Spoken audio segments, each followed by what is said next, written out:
Alors bonjour à tous et bienvenue dans cette nouvelle vidéo. Donc aujourd'hui je vais répondre à la question que faire si on a autour de soi que des pervers narcissiques, parce que évidemment ça arrive aussi.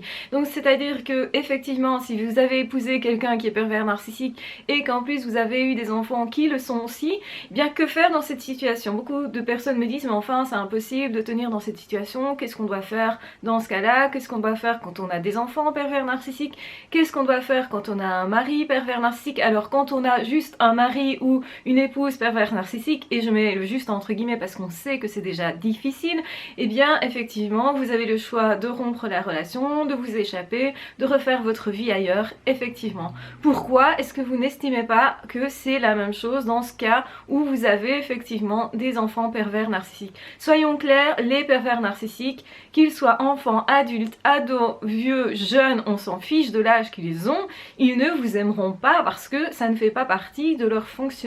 Donc vous pouvez vous énerver de toutes les façons possibles, de toute façon ils ne vous aimeront pas. Donc vous n'avez qu'un choix qui est d'aller chercher à l'extérieur, d'ouvrir votre horizon pour trouver l'amour ailleurs. Parce que le monde est vaste. Et le problème c'est bien ça, c'est qu'on se dit ok, si j'ai des parents pervers narcissiques, si j'ai des enfants pervers narcissiques, si j'ai un compagnon que j'ai connu pendant X temps pervers narcissique, je suis foutu. Mais non, vous n'êtes jamais en réalité foutu. En réalité, vous choisissez. Alors je dis pas que c'est simple, bien entendu. C'est loin d'être simple, toutes ces situations-là sont complexes. Bien entendu que sinon il n'y aurait pas autant de vidéos, on passerait pas son temps à en parler, on passerait pas son temps non plus à les détecter en se disant bah c'est pas grave si je tombe sur un. Donc en réalité, oui c'est grave, il peut faire des dégâts, mais une fois que vous avez compris tout le fonctionnement, vous savez vous sauvegarder. En réalité, vous êtes bien plus fort que ce que vous pensez et vous avez bien plus de courage que ce que vous pensez, mais ce qu'il va vous falloir, c'est oser partir, oser déranger, osez faire ce que vous n'avez encore jamais essayé. Vous n'êtes pas obligé de partir, vous pourriez aussi trouver un moyen de résister, mais bien entendu ce que je vous recommande c'est de couper le pont, c'est de partir, c'est de chercher l'amour ailleurs, parce que en réalité ce qui vous revient c'est un amour sain, un amour pur, un amour dans le sens où c'est équilibré, un amour où on va vous reconnaître vraiment, où on va vous estimer à votre juste valeur. Pour trouver ça il faut que vous vous donniez la chance de le trouver, et pour faire ça il faut avoir le courage effectivement de continuer de chercher ailleurs, à l'extérieur, et de s'ouvrir l'horizon. C'est-à-dire que effectivement on est éduqué à penser que la famille c'est ultra important et qu'au fond c'est la base de tout. Alors je suis d'accord qu'effectivement quand on a une chouette famille on a des avantages, mais ça veut pas dire que si c'est pas le cas vous pouvez rien construire ailleurs. C'est l'inverse que je vous recommande. C'est que vous avez en main une situation, elle vous convient ou non, et dans le cas où elle ne vous convient pas, eh bien, ayez l'audace de chercher d'autres choses dans ce monde, parce que le monde il est vaste. Le nombre d'êtres humains sur cette planète est quand même conséquent, et donc pourquoi vous limiter à une personne qui vous pourrit la vie? Pourquoi vous limiter à 2-3 personnes, même si ce sont vos parents, vos enfants, votre famille? Alors je sais que ça ne se dit pas, je sais que culturellement on va vous dire mais non, je peux pas renier ma famille, je peux pas laisser mes enfants là sur le bord du trottoir. Bien sûr que ça va pas être simple, parce que moralement ça ne se fait pas entre guillemets, mais c'est quand même à vous de décider si oui ou non vous allez le faire. C'est quand même à vous à décider oui ou non je suis cette règle là qu'on m'a dictée depuis tout petit ou toute petite. C'est plus simple dans certaines situations que dans d'autres, bien entendu. Si vous êtes en contact avec un pervers narcissique au travail et que vous pouvez de toute façon choisir à un moment donné de migrer vers un autre travail, je dis pas que c'est simple, à nouveau toute situation est complexe, mais en même temps tout problème a aussi des solutions. Si vous avez le courage d'aller chercher ces solutions-là, de ne pas lâcher, de faire ce chemin-là, ça vous rendra plus fort, ça vous en apprendra énormément sur vous-même, ça vous permettra de vous construire. Je dis pas que c'est simple, je sais que certains ne le feront pas parce qu'ils auront abandonné même face à cette idée même de chercher une solution et de se donner une chance. La vraie question est, est-ce que vous vous autorisez à prendre cette chance-là? Est-ce que vous vous aimez suffisamment pour aller la chercher, cette chance-là? Est-ce que vous trouvez ça normal, logique de vous sacrifier pour des personnes qui sont pervers narcissiques dans votre environnement? Est-ce que vous n'êtes pas aussi malsain par rapport à vous-même, ou en tout cas pas très juste par rapport à vous-même si vous ne vous donnez pas d'autres possibilités? Alors bien sûr que vous allez devoir vivre avec ça. c'est une épreuve de votre vie. Et bien entendu que toute grosse épreuve est compliquée. Mais derrière toute grosse épreuve de la vie, il y a toujours un super cadeau aussi quand on s'en sort, quand on se détache de ça, quand on y parvient. Parce que justement, qu'est-ce que vous allez vous dire quand vous allez arriver à avoir un résultat conséquent, suffisamment bon pour vous, dans le sens où vous allez vous dire « Waouh, je me suis tirée de cette situation si difficile, si insoluble en apparence ». Est-ce que vous ne serez pas fier et énormément fier de vous? Est-ce que vous préférez vous dire, et quelque part c'est quand même une excuse, oh ben je suis dans une situation tellement difficile que de toute façon je m'en sortirai pas. C'est-à-dire je ne fais pas d'efforts, je n'essaye même pas de m'en sortir parce que quelque part, ben peut-être que c'est plus facile pour vous de vous dire je fais pas d'efforts, j'essaye pas, je cherche pas. C'est plus compliqué de chercher des solutions tout le temps, tout le temps, tout le temps alors que vous voyez que vous n'avez pas pour l'instant la solution.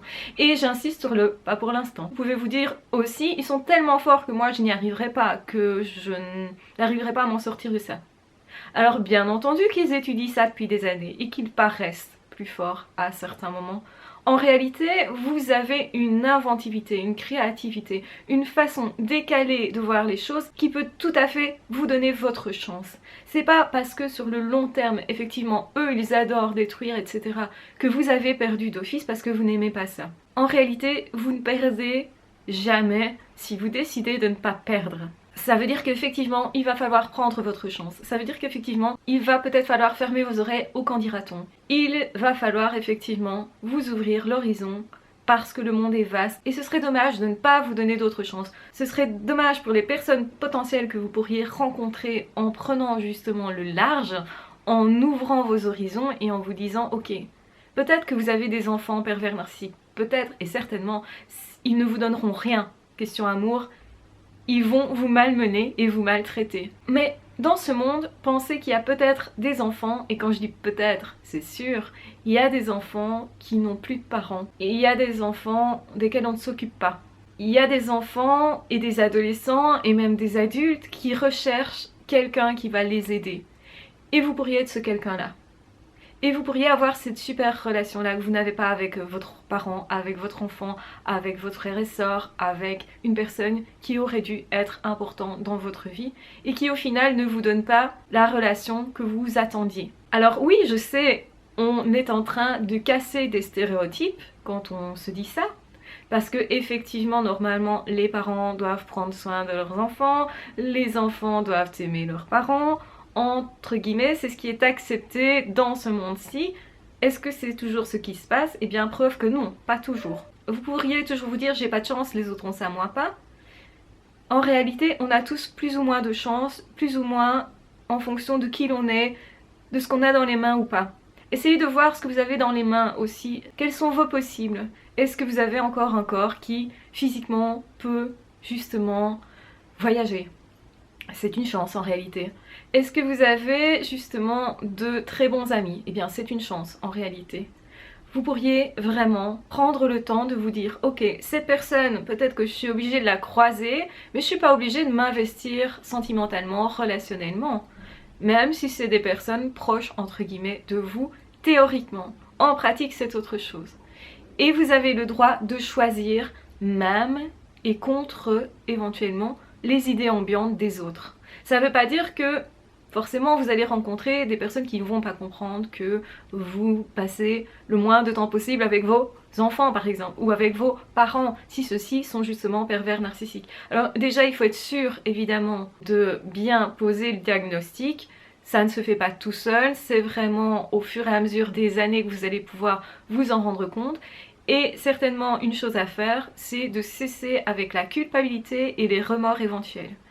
Vous ne pouviez pas savoir que ça allait donner ce résultat-là. Vous n'êtes pas responsable du fait que vos enfants soient pervers narcissiques. Vous n'êtes pas responsable du fait que vos parents soient pervers narcissiques. Vous n'êtes pas responsable du fait que l'autre ne veuille pas vous aimer ou n'en soit pas juste capable justement et choisit autre chose. Donc laissez la culpabilité de côté et dites-vous ok. Là, tel que je suis, aujourd'hui je prends un nouveau départ. Ça veut dire que je fais table rase du passé. Et que je décide, moi actuellement, avec qui je vais aller en relation et avec qui je ne suis plus en relation quelque part. Donc, c'est-à-dire que si je croise des personnes parce que c'est obligatoire, Je ne suis pas obligée d'être en relation. Je ne suis pas obligée de donner mon temps, mon énergie à ces personnes-là. Si je décide que ça ne sert à rien, aujourd'hui, je garde mon énergie pour moi, d'abord, et je vais le donner aussi aux personnes avec lesquelles j'estime avoir quelque chose à partager d'élémentaire, de fondamental.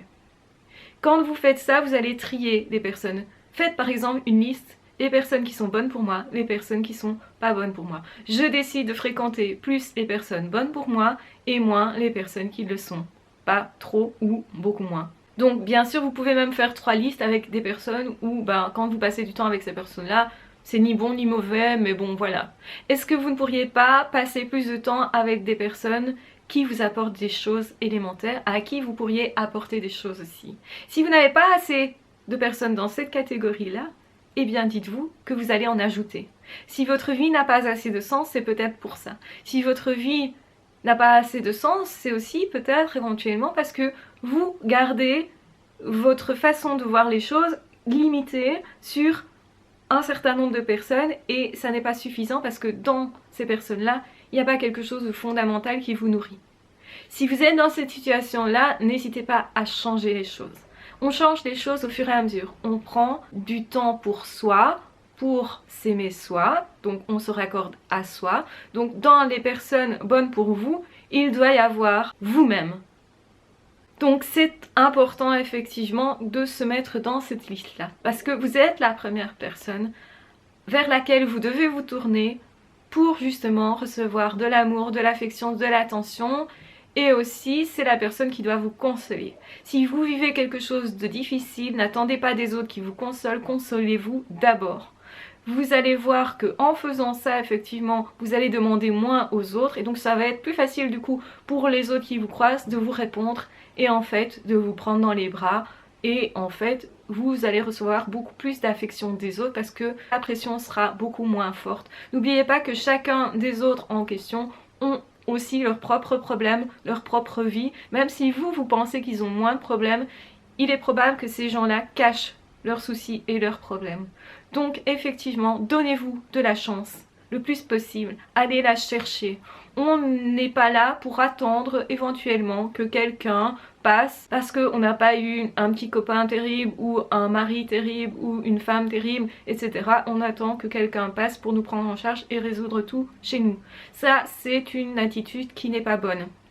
Parce que l'autre qui passe ne va pas nécessairement avoir envie de remplir ce rôle-là. Et même si cette personne a envie de remplir ce rôle-là, c'est trop. Vous demandez trop à cette personne. Vous allez épuiser cette personne. Et donc en fait, est-ce que vous allez être sain pour cette personne? C'est aussi une question à vous poser. Pour être sain par rapport à tout ça, même si c'est difficile, prenez conscience que vous, en tant qu'être humain, vous êtes déjà fini, vous êtes déjà complet. Vous êtes tout ce qu'il faut pour vivre en réalité. Quelles que soient vos problématiques. Et il faut avoir des problèmes dans la vie, ce n'est pas toujours aisé, mais c'est bien aussi pour être fier de soi et se dépasser. Pensez à ça, avancez et allez chercher dans le monde l'amour que vous méritez, l'amour que vous souhaitez vous donner et ne lâchez jamais à ce niveau-là. C'est-à-dire que si vous êtes déçu d'une personne, avancez sur le chemin, vous allez rencontrer d'autres personnes tant que vous continuez de vous ouvrir. Et c'est ça qui est difficile, c'est continuer d'y croire, continuer de s'ouvrir, continuer d'avancer. Ça ne veut pas dire qu'à certains moments vous allez vous désespérer, ça veut dire que effectivement peut-être à certains moments vous aurez besoin de vous isoler et de vous réparer, c'est tout à fait normal, mais après vous allez reprendre la route, vous allez à nouveau recommencer à chercher et c'est ça qui est important, ne cessez jamais. Tant que vous vivez, vous allez rencontrer des gens qui peuvent vous aimer et que vous pourrez aimer également, avec qui vous pourrez échanger. Ce ne seront peut-être pas les personnes que vous aurez sélectionnées de prime abord. Peut-être que ce sera justement des personnes qui vont vous surprendre sur le chemin. Laissez-vous surprendre et surtout avancez. Ne vous limitez pas à ces personnes perverses, narcissiques. Surtout pas, vous valez mieux que ça, votre horizon est plus large, la vie est bien plus large et au diable justement la morale, dans ce cas-là, vous avez le droit de prendre autre chose. Soyez juste avec vous-même et donnez-vous votre chance. Je vous embrasse bien fort, je vous aime très fort. Surtout, prenez bien soin de vous, traitez-vous comme votre meilleur ami avec bienveillance, avec tolérance et avec patience. Et on se retrouve de toute façon très vite dans d'autres vidéos ou dans d'autres podcasts. Si ce n'est pas déjà fait, vous pouvez vous abonner à la chaîne. Vous pouvez également partager la vidéo si vous pensez qu'elle peut être utile à quelqu'un ou si vous avez simplement besoin de la conserver quelque part pour la revisionner. En attendant, on se retrouve très vite dans d'autres vidéos ou dans d'autres podcasts. Ciao, bye bye!